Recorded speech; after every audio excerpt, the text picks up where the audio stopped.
Dzimumzīmes ir pigmentu šūnu sakopojums ādas slāņos, kuri sintezē pigmentu melanīnu. Atkarībā no slāņa, kurā atrodas šūnas, dzimumzīmes var būt gaiši brūnas, tumši brūnas vai pat brūngani melnas vai zilas. Ir iedzimtās un iegūtās dzimumzīmes, īpaši tās veidojas pubertātes laikā.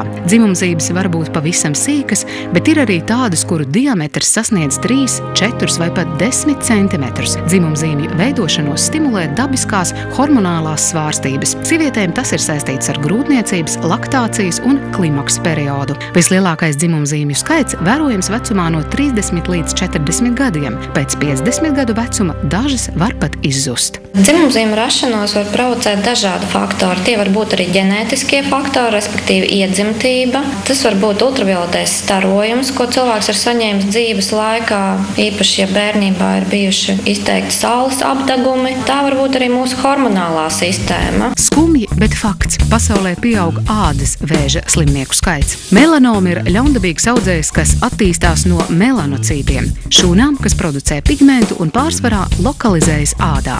Melanoma bieži veidojas no dzimumzīmes, bet tā var arī attīstīties pati.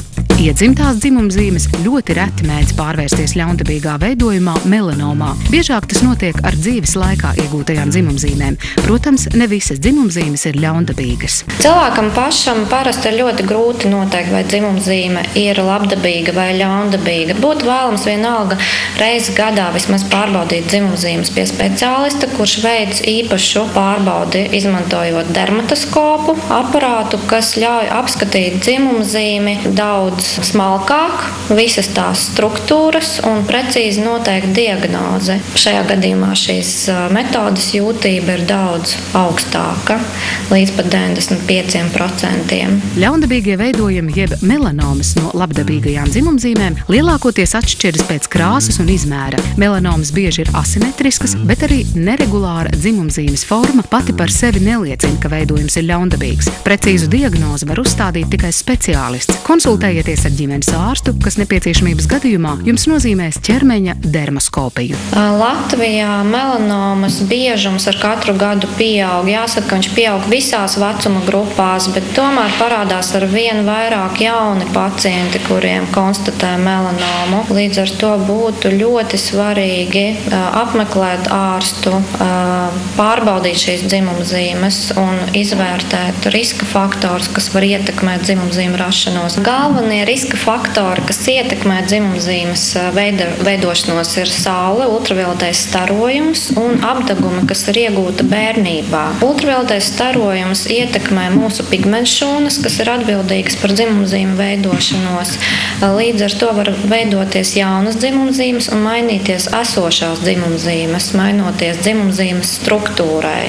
Līdz ar to labdabīga dzimumzīme var pārveidoties un kļūt ļaundabīga. Lai nebūtu jāvēršas pie speciālistiem, daudz lietas labā varam darīt paši. Pirmkārt, izsveriet visus par un pret, un labāk tomēr neapmeklējiet solāriju. Iedegums iegūstams arī dabīgā ceļā. Te gan jāņem vērā, ka Latvijā saules peldēm labvēlīgākais laiks ir no 9 līdz 11:30 dienām, turklāt sauļoties nevajag ilgāk par pusstundu. Ja rīta cēliens nogulēts mājās, dienas vidu pavadiet ēnā. Sauļoties varat arī pēc 3 pēcpusdienā, bet ne agrāk. Obligāts ir arī saules aizsargkrēms. Saulē nekādā gadījumā nevajadzētu atrasties ilgstoši bez īpašiem krēmiem, ar aizsargfiltriem, un nekādā gadījumā nevajadzētu pieļaut, lai āda apdeg.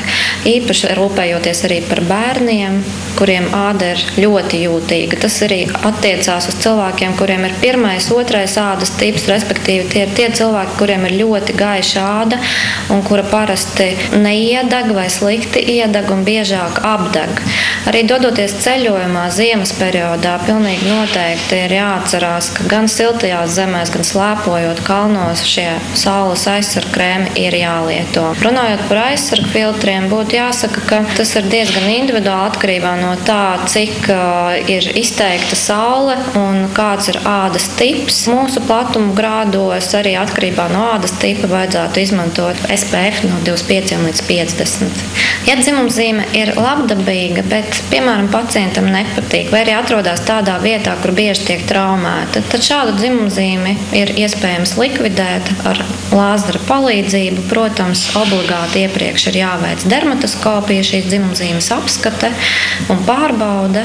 Šī procedūra nav gara, tā aizņem parasti 15-20 minūtes, un lokālā anestēzijā šādu dzimumzīmi var likvidēt. Melanomu uzskata par iedzimtu, ja to atklāja vismaz 2 pirmās pakāpes radiniekiem, piemēram, tēvam un bērnam vai brālim un māsai. Dodieties pie ārsta, ja pamaniet, ka dzimumzīmē pēkšņi mainījusies forma, ja dzimumzīmes diametrs ir lielāks par 6 mm, ja tai ir 2 vai vairāk krāsas vai raksturīga nieze, ja dzimumzīme sulojas, asiņo vai ir čūlaina, kā arī ja izveidojušās satelīta dzimumzīmes, mazas dzimumzīmītes apkārt jau esošajai. Melanoma ir 4 stadijas. Pirmajā stadijā tā izplatās tikai ādas virskārtā un ir salīdzinoši viegli ārstējama. Trešajā arī uz limfmezgliem un citās ķermeņa daļās. Atceries, ka profilakse, izsargāšanās un laicīga diagnostika ir tavas veselības garants. Aizdomu gadījumā noteikti dodies pie dermatologa.